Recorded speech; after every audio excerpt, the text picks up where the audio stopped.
નમસ્કાર મિત્રો, સ્વાગત છે તમારું મારી યુટ્યુબ ચેનલમાં. મિત્રો, આજના આ વિડીયોમાં આપણે ગુજરાત પંચાયતની જે ચૂંટણી ગઈ એમાં કોણ સરપંચ અને સભ્ય વગેરે ચૂંટાયું છે અને બિનહરીફ કોણ છે વગેરે માહિતી આપણે ચેક કરવાના છે. તો વિડીયો શરૂ કરતાં પહેલાં જો ચેનલ પર નવા હો અને ચેનલને સબસ્ક્રાઈબ ના કરી તો સબસ્ક્રાઈબ કરી દેજો, જેથી કરીને આવનારા તમામ નવા વિડીયોના નોટિફિકેશન તમને મળતા રહે. તો ચલો મિત્રો, વિડીયો શરૂ કરીએ. તો સૌપ્રથમ તો આ વેબસાઇટ ઓપન કરવાની છે. આની લિંક વિડીયોની નીચે ડિસ્ક્રિપ્શનમાં મળી જશે, અથવા તો તમે ગૂગલમાં આ ટાઈપ કરશો sc.gujarat.gov.in એટલે આ વેબસાઇટ ઓપન થઈ જશે. તો વેબસાઇટ ઓપન થઈ ગયા પછી તમારે શું કરવાનું છે, અહીંયા એક ઓપ્શન જોવા મળશે, પોલ મોનિટરિંગ સિસ્ટમ. આના પર ક્લિક કરવાનું છે. એના પર ક્લિક કર્યા પછી કંઈક આવું જોવા મળશે ડેશબોર્ડ. એમાં ચૂંટણીના પ્રકારમાં ગ્રામ પંચાયત સિલેક્ટ કરવાનું છે.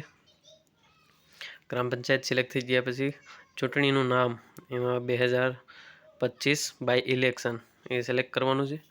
આટલું સિલેક્ટ થઈ જાય પછી આ જે ઉપર કેપ્ચા કોડ દેખાય છે બોક્સમાં, એ અહીંયા ટાઈપ કરી દેવાનો છે, LUVL8M. એ ટાઈપ કરીને લોગિન પર ક્લિક કરવાનું છે. લોગિન પર ક્લિક કરશો એટલે તમને ઘણા બધા ઓપ્શન જોવા મળે છે. એમાંથી એક આ જે રિઝલ્ટવાળો ઓપ્શન છે, એનો આ એરો છે, એના પર ક્લિક કરવાનું છે. એના પર ક્લિક કરશો એટલે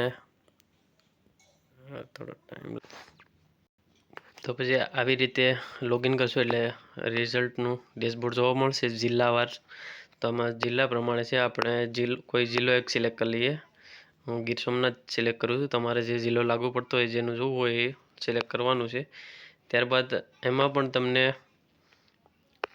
તાલુકાવાર જોવા મળશે. તો હવે હું અહીંથી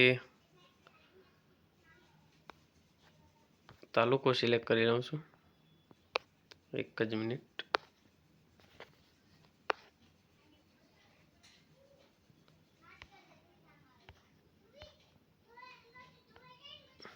ઉના તાલુકામાં 2 સરપંચ છે ચૂંટાયેલા અને 2 બિનહરીફ છે.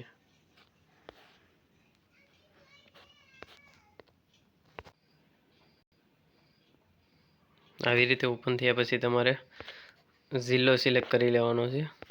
હું અત્યારે એક જિલ્લો સિલેક્ટ કરી લઉં છું.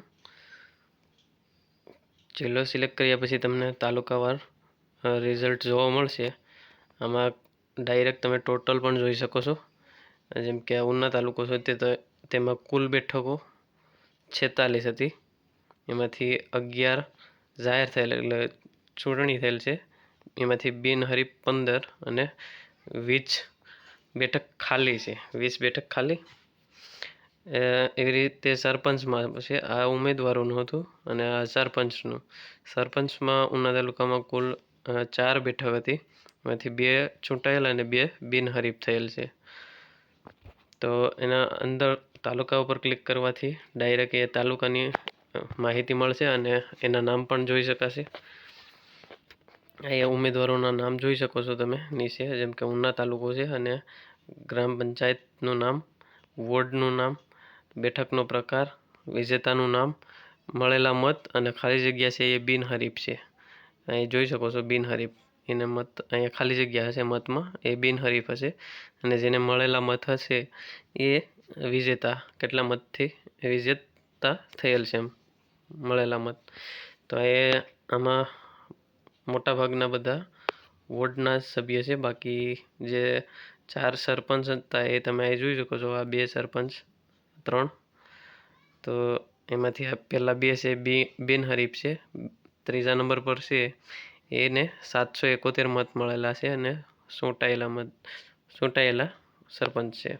હજી એક હતા અહીંયા જોઈ શકો છો, મેણગામ અને સરપંચ, તેનું નામ, મળેલા મત 324.